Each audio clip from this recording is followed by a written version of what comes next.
Susie Evans admits disappointment in Bachelor in Paradise experience.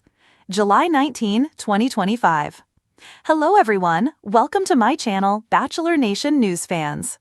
Fans had high expectations for Susie Evans on Bachelor in Paradise. She has been a favorite in the franchise since she was on Clayton Echard's Bachelor season. However, she left the beach almost as soon as she arrived. Susie admits that she found the experience disappointing. Keep reading for all the post-show tea.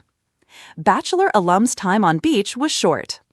Susie Evans' arrival at the resort in Costa Rica sent shockwaves through the resort, especially for Justin Glaze and Lexi Young. Lexi had previously expressed reservations that Justin wasn't over Susie yet. The pair dated for about a year after her split from Clayton Echard. Justin and Susie talked after her arrival and agreed they weren't there to rekindle anything. However, when it came time to hand out his rose, he offered it to Susie. At that point, she'd only been on a date with Jeremy Simon, but he gave his rose to Bailey. But Susie didn't want to take a rose meant for someone else. Justin's attempt at kindness resulted in all three leaving the show. Jeremy tried to get Susie to come back, but she told him to focus on Bailey. Susie Evans admits disappointing BIP experience. Susie Evans joined Nick Viall on his podcast to spill tea on her brief appearance. According to Susie, the producers described one of the male contestants they thought she would connect with on the beach. While the producers didn't use his name, she said that the description they gave matched Dale Moss. But as viewers know, Dale immediately hit it off with Kat Izzo. Overall, Susie said that none of the men on the beach caught her attention, which she found disappointing. She revealed that part of the reason why she was so emotional on BIP was that she had recently frozen her eggs. Susie Evans echoed the complaints of fans that the rose ceremonies are too rushed and send too many contestants home at once. Fans call out how producers treated her versus Dale Moss. Susie Evans and Dale Moss were both the final picks on their respective Bachelor and Bachelorette seasons. While Susie and Clayton didn't leave season 26 together, they reconciled after filming. But some Bachelor Nation fans felt the producers favored Dale over Susie. One fan wrote, "How they were treated by production was so different. Dale arrived in a boat and was instantly put on a pedestal. Susie arrived in the rain and felt like she was only brought there for the Justin-Lexi drama." Many viewers agreed that it was a mistake not to have Susie Evans there from the start. Susie and Justin ended up being such a waste. They should have brought Susie out day one or moved the rose ceremony to give her a chance. They should have brought her on first sand, especially if they liked the idea of her and Dale. The show's mistake was not bringing her on later on night one before everyone was pairing. The show screwed her. She had no options besides Jeremy and Jonathan, who she is already friends with. Andrew came next, already friends. Sean next, no way she was coupling with him. She needed to be there day one, and they needed more options from the start. Were you disappointed in Susie's brief time arrival? On VIP? When Susie Evans first walked onto the beach in Bachelor in Paradise, her heart beat with a kind of nervous excitement she hadn't felt since her time on The Bachelor. The familiar sound of crashing waves, the glistening sun, and the wide-eyed stares from the other contestants brought it all back in a rush. She had debated for weeks before accepting the offer to join Paradise. After all, she wasn't new to the franchise. America knew her as the bubbly, bold, and fearless finalist who had once captured Clayton Echard's heart. But Paradise? That was a different beast entirely. "Are you ready for this?" Jesse Palmer had asked her in the limo before she stepped onto the sand. "I think so," Susie replied, smiling tightly. But deep down, she wasn't sure. By the second day, Susie was already questioning everything. The Paradise illusion. Unlike The Bachelor, where the format was clear, one man, many women, one path to love, Paradise was chaotic. Alliances shifted by the hour. Roses were bartered like currency, and emotions, they were currency too. Susie had hoped to meet someone genuine. She'd envisioned connecting with someone over long walks on the beach, sunrises, and deep conversations under the stars. Instead, she found cliques, she found whispering, she found men more interested in boosting their social media profiles than forming real bonds. "I came here thinking maybe I'd fall in love," she confided to a producer during a private moment. But now I'm wondering if anyone here is even looking for that. The spark that flickered. By the third day, she had formed a tentative connection with Andrew Spencer. He was sweet, funny, and quick with a reassuring word.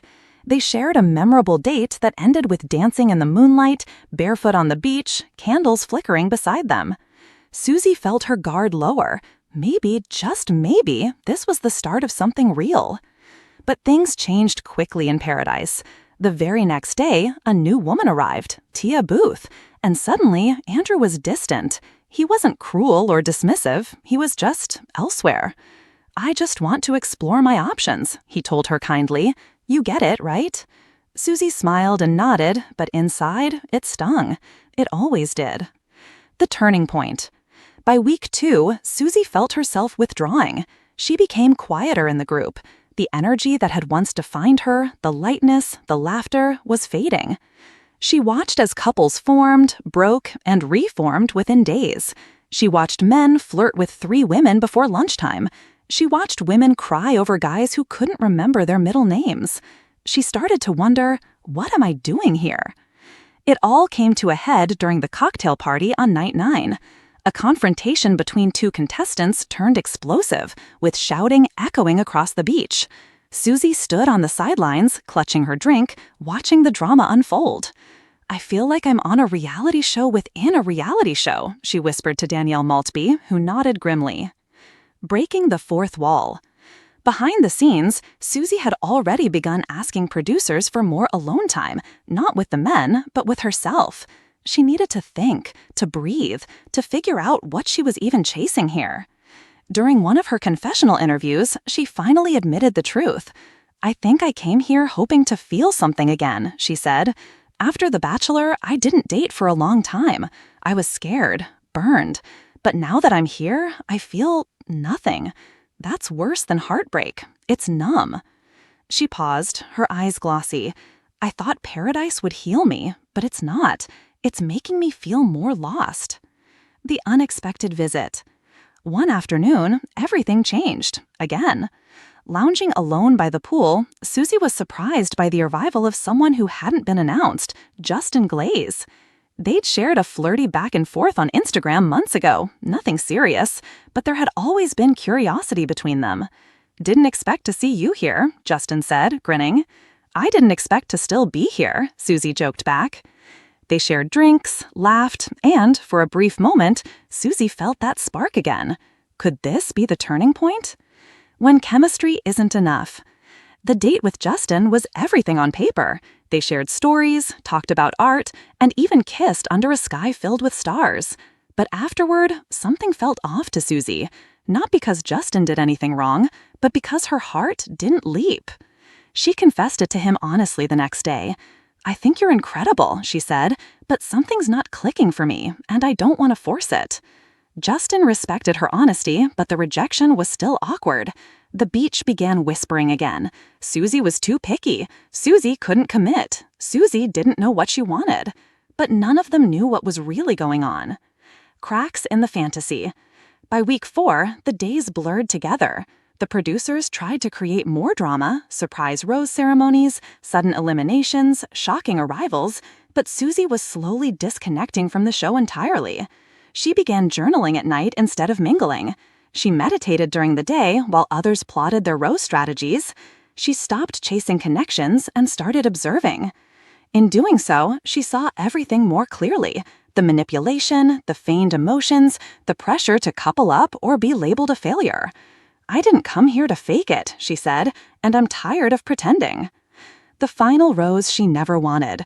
At the final rose ceremony, Susie made her decision to leave. Not in some dramatic, teary-eyed confrontation, not with fireworks or music swelling, just quietly.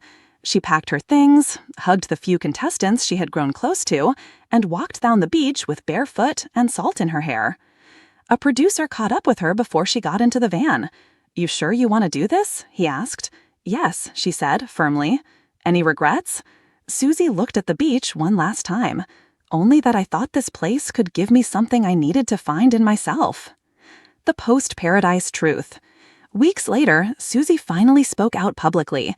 On her podcast, Soul and Sunsets, she opened up about her Bachelor in Paradise experience for the first time. "I know fans were expecting me to fall in love, but the truth is, I was disappointed," she admitted. She didn't say it with bitterness, she said it with honesty. "I thought the show would give me closure or clarity or a second chance at fairy tale love, but instead, it made me realize how much pressure we put on ourselves to be in love, to be chosen, and when we're not, we feel like failures." She added, "I'm proud of myself for leaving, because walking away was me finally choosing me." The internet reacts. Her comments sparked a firestorm online. Some fans applauded her vulnerability. "Susie Evans is the most real person this franchise has ever had, period. We stand a woman who knows her worth and doesn't settle for less." Others accused her of hypocrisy. Then why did she even go on the show? She knew what paradise was, she just didn't get what she wanted. But Susie didn't care. For once, she wasn't curating her image for likes or approval. She was just being real. Love after all. A few months after her departure, Susie was spotted on a coffee date with someone new, not from Bachelor Nation, a teacher, someone completely removed from the world of cameras and cocktail parties. They were holding hands, laughing softly over their drinks. Paparazzi pictures sparked headlines, but Susie didn't rush to confirm anything. Later, when asked about the mystery man, she simply smiled and said, "Let's just say, when I stopped looking for love on a beach, I finally found it." Lessons from paradise. Looking back, Susie has no regrets. "I went to paradise searching for connection," she wrote in a reflective Instagram post. "What I found was disappointment, but also growth, self-awareness, and the courage to walk away when something wasn't right." She encouraged others not to confuse attention with affection, not to mistake being chosen on a reality show for being truly seen. And most importantly, to never settle, not for a rose, not for a headline, not for temporary chemistry. A new kind of happy ending. These days, Susie is thriving. Her podcast is successful, she travels, she volunteers, she writes. And no, she hasn't ruled out love. She's just found it on her own terms. "I think we've been conditioned to think love has to look a certain way," she said during an interview. "But real love doesn't need a stage, or a rose, or a camera crew. Sometimes it just needs honesty and the bravery to say, 'This isn't for me.'"